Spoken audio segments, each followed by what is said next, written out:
To watch this topic in Hindi, skip to the timestamp of 3 minutes 23 seconds. Welcome to Legal Update Program. The topic of discussion is misuse of criminal law in relationships. First of all, let's see why is it in the news. Recently, in Mahesh Damu Khare versus the state of Maharashtra, the Supreme Court quashed an FIR filed under sections 376, 420, 504 and 506 IPC expressing concern about the misuse of criminal law in consensual long-term relationships, especially when they turn sour. Now moving on to the background of the case involved an appellant accused of rape and cheating after a decade-long consensual sexual relationship with a complainant who claimed he had promised marriage. The complainant alleged that the appellant engaged in sexual acts with her under a false promise of marriage but later resigned from the promise. The appellant argued that the relationship was consensual and that the allegations were false, filed after he stopped providing financial assistance to the complainant.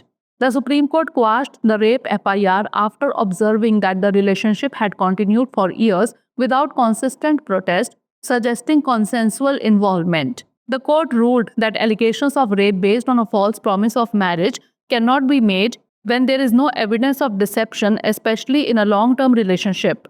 Court observation: the bench of Justice B.V. Nagratna and Justice N. Koteshwar Singh emphasized that criminal intent must be directly linked to the act of deception and not influenced by other factors such as financial dependency or personal issues. The court observed a worrying trend where long-term consensual relationships are criminalized after they turn sour, noting that attaching criminality to such relationships could lead to serious consequences and open the door to false allegations. Legal provisions involved. Section 376 of the IPC deals with the punishment for rape, now covered under Section 64 of the BNS 2023.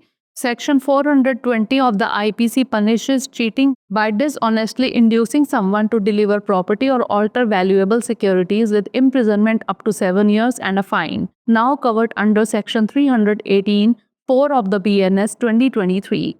Section 504 of the IPC covers intentional insult with intent to provoke breach of peace, now covered under Section 352 of the BNS 2023. Section 506 of the IPC prescribes punishment for the offense of criminal intimidation, now covered under Section 351, 2 and 3 of the BNS 2023. Case law: Bablu Jumman Sheikh versus State of Maharashtra. In this case, the Bombay High Court has granted anticipatory bail to a lawyer accused of raping his client, observing that the relationship appeared consensual. Now moving on to practice question. Section 352 of the BNS 2023 replaces which section of the IPC? Section 506, Section 504, Section 420 or Section 376? Send the answer of this question in the comment section. Thanks for watching. Legal update programme में आपका स्वागत है। आज का हमारा चर्चा का विषय है रिलेशनशिप में आपराधिक कानून का दुरुपयोग। सबसे पहले जान लेते हैं कि यह चर्चा में क्यों है। हाल ही में महेश दामू खरे बनाम महाराष्ट्र राज्य मामले में सुप्रीम कोर्ट ने धारा 376, 420, 504 और 506 आईपीसी के तहत दर्ज एक एफआईआर को खारिज कर दिया। इसमें सहमति से लंबे समय तक चलने वाले रिश्तों में आपराधिक कानून के दुरुपयोग के बारे में चिंता व्यक्त की गई है, खासकर तब जब रिश्तों में खटास आ जाती है।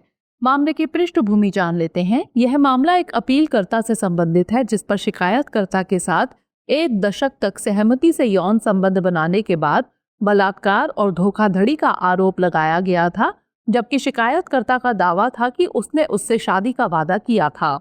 शिकायतकर्ता ने आरोप लगाया कि अपीलकर्ता ने शादी का झूठा वादा करके उसके साथ यौन संबंध बनाए, लेकिन बाद में अपने वादे से मुकर गया। अपीलकर्ता ने तर्क दिया कि यह संबंध सहमति से था और आरोप झूठे थे, जो शिकायतकर्ता को वित्तीय सहायता देना बंद करने के बाद दायर किया गया था। सर्वोच्च न्यायालय ने बलात्कार की एफआईआर को यह कहते हुए खारिज कर दिया कि यह संबंध कई वर्षों तक बिना किसी विरोध के जारी रहा, जिससे यह संकेत मिलता है कि इसमें सहमति थी। न्यायालय ने फैसला सुनाया कि विवाह के झूठे वादे के आधार पर बलात्कार का आरोप तब तक नहीं लगाया जा सकता जब तक कि धोखे का कोई सबूत ना हो, विशेषकर दीर्घकालिक संबंध में। न्यायालय की टिप्पणी। न्यायमूर्ति बीवी नागरत्ना और न्यायमूर्ति एन कोटेश्वर सिंह की पीठ ने इस बात पर जोर दिया कि आपराधिक इरादे को सीधे तौर पर धोखे के कृत्य से जोड़ा जाना चाहिए तथा वित्तीय निर्भरता या व्यक्तिगत मुद्दों जैसे अन्य कारकों से प्रभावित नहीं होना चाहिए। न्यायालय ने एक चिंताजनक प्रवृत्ति पर गौर किया जिसमें दीर्घकालिक सहमति से बनाए गए संबंधों के खराब हो जाने के बाद अपराध घोषित कर दिया जाता है। न्यायालय ने कहा कि ऐसे संबंधों को आपराधिक बनाने से गंभीर परिणाम हो सकते हैं और झूठे आरोपों का द्वार खुल सकता है। इसमें शामिल कानूनी प्रावधान कौन से हैं ये जान लेते हैं। आईपीसी की धारा 376 बलात्कार की सजा से संबंधित है। अब यह बीएनएस 2023 की धारा 64 के अंतर्गत आता है। आईपीसी की धारा 420 के तहत किसी को बेईमानी से संपत्ति देने या मूल्यवान प्रतिभूतियों में फेरबदल करने के लिए प्रेरित करके धोखाधड़ी करने पर 7 साल तक की कैद और जुर्माना हो सकता है। अब यह बीएनएस 2023 की धारा 318 4 के अंतर्गत आता है। आईपीसी की धारा 504 शांति भंग करने के इरादे से जानबूझकर अपमान करने को कवर करती है। अब बीएनएस 2023 की धारा 352 के तहत आती है। आईपीसी की धारा 506 में आपराधिक धमकी के अपराध के लिए सजा का प्रावधान है। अब इसे बीएनएस 2023 की धारा 351 2 और 3 के तहत शामिल किया गया है। संबंधित केस बबलू जुम्मन शेख बनाम महाराष्ट्र राज्य। इस मामले में बॉम्बे उच्च न्यायालय ने अपने मुवक्किल के साथ बलात्कार के आरोपी वकील को अग्रिम जमानत प्रदान कर दी है, यह देखते हुए कि यह संबंध सहमति से बना प्रतीत होता है। आइए नोट कर लेते हैं अभ्यास प्रश्न।